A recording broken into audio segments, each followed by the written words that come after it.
एक चींटी शक्कर के ढेर में रहा करती थी और एक चींटी नमक के ढेर में रहा करती थी। दोनों सगी बहन थी, दोनों सगी बहन थी। एक चींटी नमक के ढेर में रहती थी, नमक खाती थी, और एक शक्कर के ढेर में। एक दिन शक्कर खाने वाली चींटी नमक खाने वाली चींटी के घर चली गई, चलो अपनी बहन से मिलके आऊं। तो शक्कर खाने वाली चींटी जब नमक खाने वाली चींटी के घर पे गई तो नमक वाली चींटी से मिलके बड़ा गले मिली, दुलार हुआ, हालचाल पूछा। नमक वाली ने, बहन कैसी हो? शक्कर खाने वाली ने कहा, बहन बहुत अच्छी हूं, भगवान का दिया सब कुछ है, सुखी हूं, सब ठीक ठाक चल रहा है, भगवान बढ़िया खाने को देते हैं, बढ़िया खाती हूं, मैं शक्कर खाती हूं। अच्छा, नमक वाली चींटी जानती ही नहीं थी शक्कर क्या होती है, क्योंकि उसने कभी खाया नहीं, वो तो नमक खाती थी। तो नमक वाली चींटी ने शक्कर खाने वाली चींटी को परोसा, क्या नमक परोसा, उसके पास नमक था, नमक परोसा, बहन खाओ, हम तो ये खाते हैं।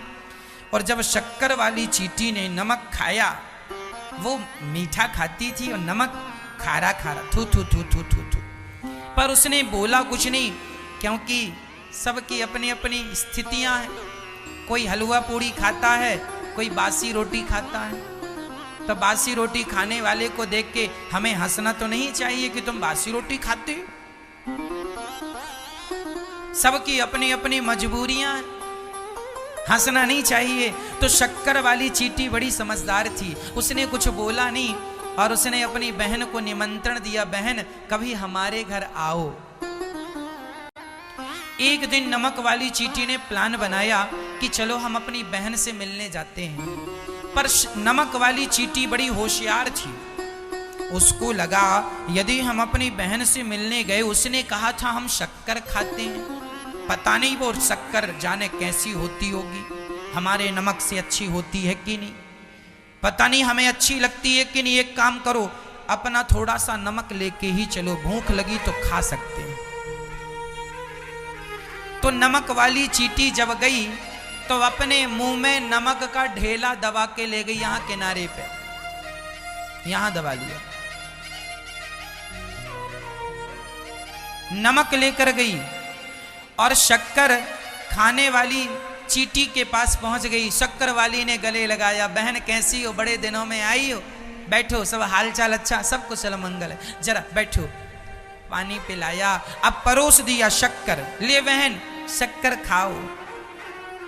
अब वो नमक वाली चींटी जो थी, उसके मुंह में एक्चुअली नमक का ढेला ऑलरेडी पहले से था, तो नमक होने के कारण वो खा तो शक्कर रही थी, पर उसके मुंह में नमक होने से शक्कर भी खारी हो जा रही थी।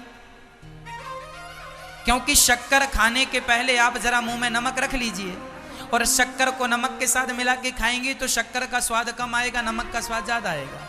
आप प्रैक्टिकल कर सकते हैं। उसके मुख में नमक था और वो शक्कर खाए, 10 मिनट से शक्कर खा रही थी। तो शक्कर वाली चींटी ने पूछ लिया, बहन ये बताओ शक्कर कैसी लगी? तो नमक वाली ने कहा, बहन कैसी भी नहीं लगी, जैसे रोज लगती थी वैसी लग रही है। अब शक्कर वाली ने कहा, राम राम, ये शक्कर के ढेर पे बैठ के कुछ गड़बड़ है, बहन अपना मुंह खोलो।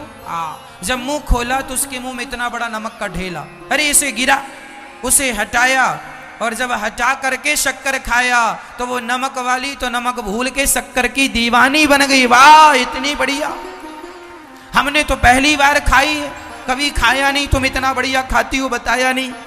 शक्कर वाली ने कहा, 10 मिनट से तुम खा रही थी लेकिन तुम्हारे मुंह में नमक था। उसी तरह वो नमक वाली चींटी और कोई नहीं है, हम सभी वो नमक की चींटियां। आप लोग बैठे हैं शक्कर के ढेर में, जो कथा सुन रहे हैं आप लोग, जो वृंदावन धाम में बैठे हैं आप लोग, ये शक्कर का ढेर है। शक्कर के ढेर में बैठकर आप खा तो शक्कर रहे हैं, लेकिन शक्कर का स्वाद नहीं मिल रहा, क्योंकि आपके मुंह में ऑलरेडी पहले से नमक दबा है। ये नमक क्या है? बेटा बेटी की मोह ममता, धन दौलत पद प्रतिष्ठा की तुम्हारी ये जो मोह ममता है ना, बेटी ठीक हो, वो ठीक है, तुम ठीक रहो यहां। हाँ सब कुशल है वहां, तुम अपना ध्यान रखो। ये जो तुम्हारा नमक का ढेला मुंह में तुमने इतना बड़ा दबा रखा है ना, इसे हटा दो। यदि ये नमक का ढेला तुम्हारी मोह ममता, तेरा मेरा, ये तेरा ये मेरा, अरे वृंदावन में आए हो, केवल भगवान पर मन लगाओ, केवल बिहारी जी के चरणों का चिंतन करो, घर में बैठ के भी बिहारी जी के चरणों का चिंतन करो। हाँ, और आप जो घर में बैठ के सुन रहे हैं, आप लोग भी जो नमक का ढेला रखे हैं, ये तेरा ये मेरा, ये मेरी बेटी, ये मेरा बेटा, ये मेरा, ये सब हटा दो। और एक बात याद रखो, मेरे तो गिरधर गोपाल दूसरो ना कोई। जब ये समझ में आ जाएगा तो फिर शक्कर का स्वाद मिलेगा। ये नमक का ढेला गिरा दो जल्दी से, भूल जाओ सब कुछ, याद ना रखो। पर विडंबना ऐसी है कि बुढ़ापे में भगवान थोड़ा थोड़ा सब भुलाने लगते हैं तो आदमी च्यवनप्राश खाना शुरू कर देता। अरे भगवान चाह रहे हैं कि तुम सब भूल जाओ, इसलिए तुम्हारा दिमाग खिसकने लगा थोड़ा थोड़ा। बुढ़ापे में आदमी खिसक जाता है। भगवान कहते हैं कि तुम इसलिए खिसका देते हैं भगवान, ताकि तुम्हारे मन से बेटा बेटी की मोह ममता निकल जाए। लेकिन आदमी और च्यवनप्राश खा खा के और अटैच होता जाता, मेरा बेटा मेरी बेटी, छोड़ता नहीं है। जितना ज़्यादा आदमी उम्र में बढ़ता जाता, मैंने सुना है, मेरा अनुभव है जीवन का, रिसर्च है मेरी, कि आदमी की आयु जितनी बढ़ती है वह मोह माया में उतना ही उलझता जाता है। क्या ये सही है? हाँ या ना? आप ना जितना बूढ़े होते जाएंगे, आप अपनी बेटी, मेरा बेटा, मेरा ना बेटा भले लात मार रहा हो, लेकिन मेरा बेटा मेरा बेटा, मेरा नाती, मेरा पोता, भले वो लतिया रहा हो, लेकिन मेरा पोता मेरा नाती। ये बुढ़ापे में ना, ये आदमी, यही तो सठियाना है। लातें पड़ रही हैं वहां से, अपमान हो रहा, फिर भी मेरा मेरा। अरे ये मेरे नहीं है, मेरे तो गिरधर गोपाल दूसरो ना कोई। जो तुम्हारा है उसे अपना कहते नहीं हो, जो तुम्हारे हैं नहीं उनके पीछे मरे जा रहे हो। ये तुम्हारा नहीं है। कब समझोगे इतनी सी बात? इतनी सी बात ही समझाने के लिए मैंने ये चींटी का दृष्टांत दिया।